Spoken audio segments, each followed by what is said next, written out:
Hello, this is Efort, or JD, and I'm here to give you a tour of our farm because we're really hopeful of having a live stream teaching an interactive, forum for working on community living and sustainable farming.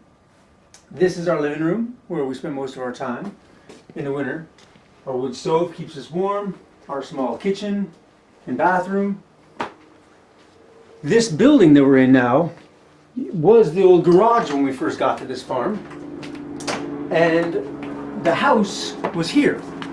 This is the last remaining wall of the house. You can see the door frame and the old siding.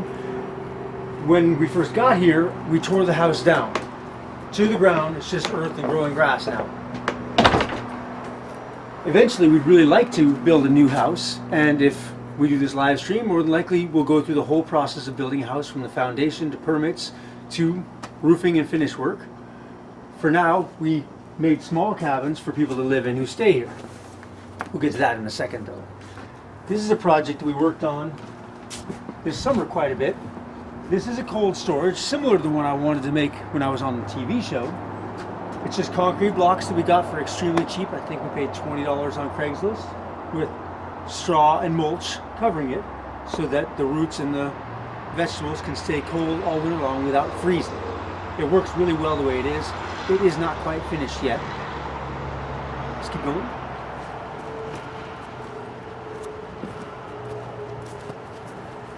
This is the start of our herb garden. We got tons of motherwort. And I'd love to show you this. This is just one of the funnest things we have here. This is our hot tub. It's just half of a 250-gallon drum. I'll show you how big it is.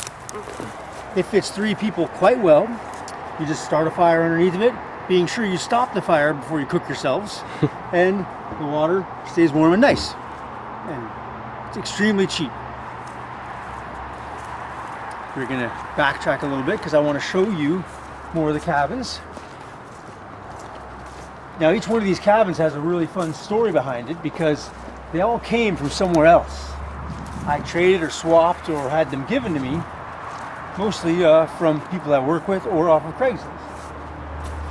This cabin came from a city down the street about 20 miles away. It's very luxurious and nice. We call this the women's cabin.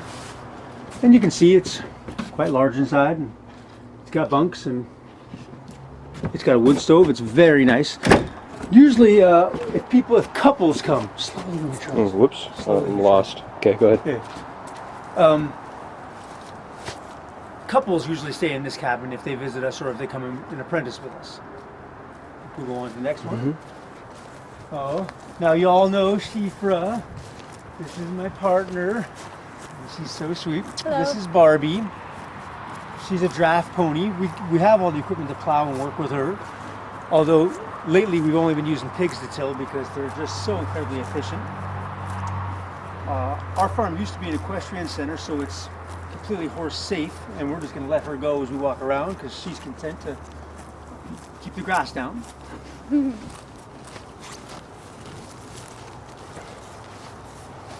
This is one of the other apprentice cabins. This one is 10 by 8, I believe, and it's got a nice mattress and cedar siding. It's very cozy.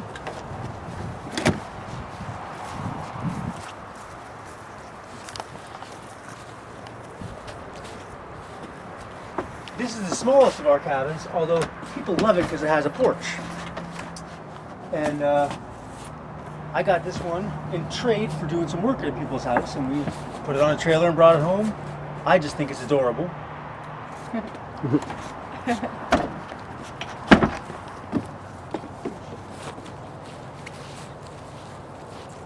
This cabin is a very nice size. We haven't actually plumbed in the wood stove yet, as you can see. And we got this one for $200. And Shifra and I went and pulled it down together and brought it home in pieces. And it's about 8 by 20. 8 by 20. Little pigs running around. All right, this cabin we got last summer, and our apprentices, mostly Chris, built it almost entirely on his own with direction from us.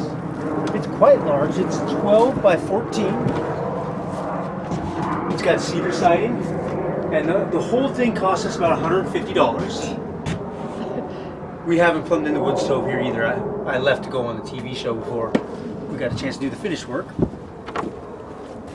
If we do live feeds, this will all be things that we plan to work on. This is a beautiful fig tree that we planted 2 years ago that we brought home. It was free on Craigslist, and it transplanted so beautifully and is abundant in its fruit every year.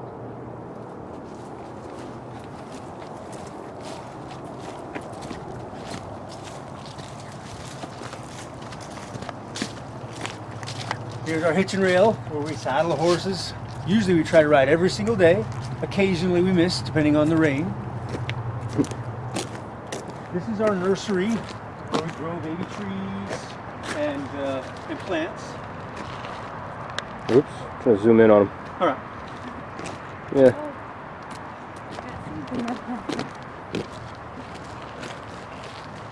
You can't see the pots, but they're in there. Here you go. Oh, here we go. This big black tank is going to be our new duck pond when we get around to it. I drug it home. I haven't made anything with it yet, and we'll do that on the live feeds as well. All these cedar trees you see here are going to be surrounding our property to give us a little more privacy. You can see over here, we have established ones already started against the fence line. All the way along the fence, yeah. But there's a lot of openings that need to be patched, and those are where the pots will go. Over here is the flower garden. And we've been working on building a stone wall slowly. Yes, we've planted lots of flowers and lots of herbs in here, but it still needs quite a bit more work. And when you're co-creating in the world, there's always more exciting projects to work on. This is our cherry tree, which produces prodigiously, and it's wonderful. On the other side of that is the round corral, where we work with our horses. Try to keep me in a shot. Oh, yeah. My bad. Where we work at the round corral with the horses to train them on how to feel less intimidated, and it's a kindly way of interacting with them.